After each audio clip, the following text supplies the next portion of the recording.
السلام علیکم۔ زندگی میں شاید کوئی ایسا انسان ہو جس کو حجر اسود کے بارے میں معلوم نہ ہو، اور ہر انسان کی یہی خواہش ہوتی ہے کہ وہ حجر اسود کو بوسہ دے۔ حجر اسود کیا ہے اور اس کی فضیلت کیا ہے،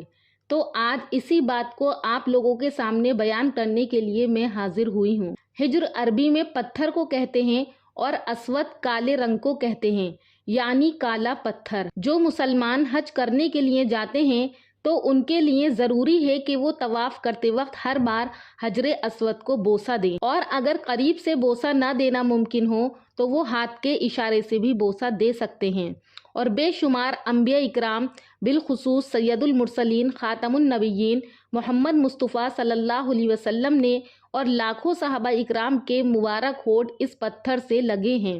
اور حجر اسود وہ پتھر ہے جس کو حضرت آدم علیہ السلام اپنے ساتھ جنت سے لائے تھے، اور پھر اس کے بعد جب ابراہیم علیہ السلام نے کعبے کو تعمیر کیا تو اللہ کے حکم سے حضرت جبرائیل علیہ السلام نے وہ پتھر حضرت ابراہیم علیہ السلام کی خدمت میں پیش کر دیا۔ حضور اقدس صلی اللہ علیہ وسلم کا ارشاد ہے کہ حجر اسود جب جنت سے دنیا میں اترا تو وہ دودھ سے زیادہ سفید تھا، آدمیوں کی خطاؤں نے اس کو کالا کر دیا، یعنی لوگوں نے جو اس کو گناہوں سے آلودہ ہاتھوں سے چھوتے ہیں تو ان کے گناہوں کی تاثیر سے وہ سیاہ ہو گیا۔ ایک حدیث میں آیا ہے کہ حجر اسود اور مقام ابراہیم جنت کے یاقوتوں میں سے 2 یاقوت ہیں، اگر مشرکین اس کو نہ چھوتے تو جو بھی بیمار ہوا کیسی ہی بیماری ہوتی، جب اس کو چھوتا تو وہ تندرست ہو جاتا۔ اسی طرح سے نبی کریم صلی اللہ علیہ وسلم قسم کھا کر ارشاد فرماتے ہیں کہ حجر اسود کو اللہ جل شانہ قیامت کے دن ایسی حالت میں اٹھائیں گے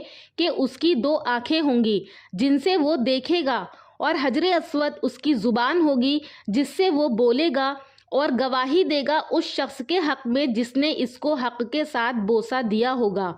ایک حدیث میں ہے کہ حضرت عمر بن خطاب رضی اللہ تعالیٰ عنہ جب طواف کرتے ہوئے حجر اسود پر پہنچے تو اس کو بوسہ دیا، اور پھر فرمایا کہ میں جانتا ہوں کہ اے حجر اسود تو ایک پتھر ہے، نہ تو کوئی نفع پہنچا سکتا ہے اور نہ ہی کوئی نقصان پہنچا سکتا ہے۔ اگر میں حضور اقدس صلی اللہ علیہ وسلم کو نہ دیکھتا کہ آپ صلی اللہ علیہ وسلم نے تجھے بوسہ دیا تو کبھی بوسہ نہ دیتا۔ حضرت علی کرم اللہ وجہ پاس کھڑے تھے، انہوں نے عرض کیا کہ اے امیر المومنین، یہ قیامت کے دن گواہی دے گا۔ تو حضرت علی فرماتے ہیں کہ ازل میں جب اللہ جل شانہ نے سارے بندوں سے اپنے رب العالمین ہونے کا اقرار لیا تھا تو اس اقرار کو کتاب میں درج کر کے اس پتھر میں محفوظ کر دیا تھا،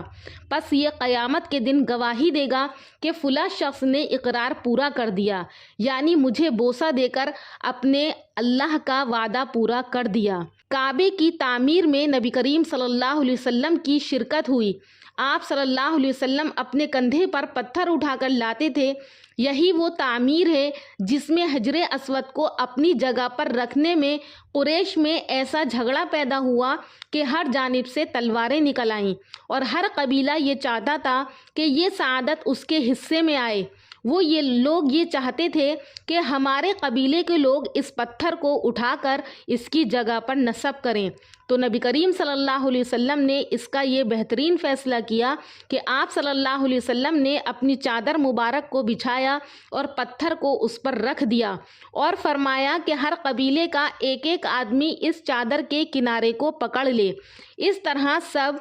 اس کو کعبے کی دیوار تک لے کر چلے گئے۔ پھر وہاں جا کر آپ صلی اللہ علیہ وسلم نے فرمایا کہ تم سب مجھے اپنی طرف سے وکیل بنا دو کہ اس پر سے اٹھا کر دیوار پر اس پتھر کو میں رکھ دوں۔ تو سب نے وکیل بنا دیا، اور نبی کریم صلی اللہ علیہ وسلم نے اپنے دستے مبارک سے اس پتھر کو اٹھا کر اس کی جگہ پر رکھ دیا۔ اسی طرح حضرت عبداللہ ابن عمر بن عاص رضی اللہ تعالیٰ عنہ نے فرمایا کہ اللہ کی قسم کھاتا ہوں کہ میں نے نبی اکرم صلی اللہ علیہ وسلم کو فرماتے ہوئے سنا ہے کہ حجر اسود اور مقام ابراہیم جنت کے 2 چمکدار پتھر ہیں، اللہ تعالیٰ نے ان کے نور کو ختم کر دیا۔ اگر اللہ ان کا نور ختم نہ کرتا تو یہ مغرب اور مشرق کے درمیان پوری دنیا کو روشن کر دیتے۔ سبحان اللہ۔ اور حجر اسود کے بارے میں یہ بات بھی بیان کی گئی ہے کہ حجر اسود پانی میں ڈالو تو وہ ڈوبتا نہیں ہے اور آگ میں ڈالو تو اس کو آگ گرم نہیں کرے گی۔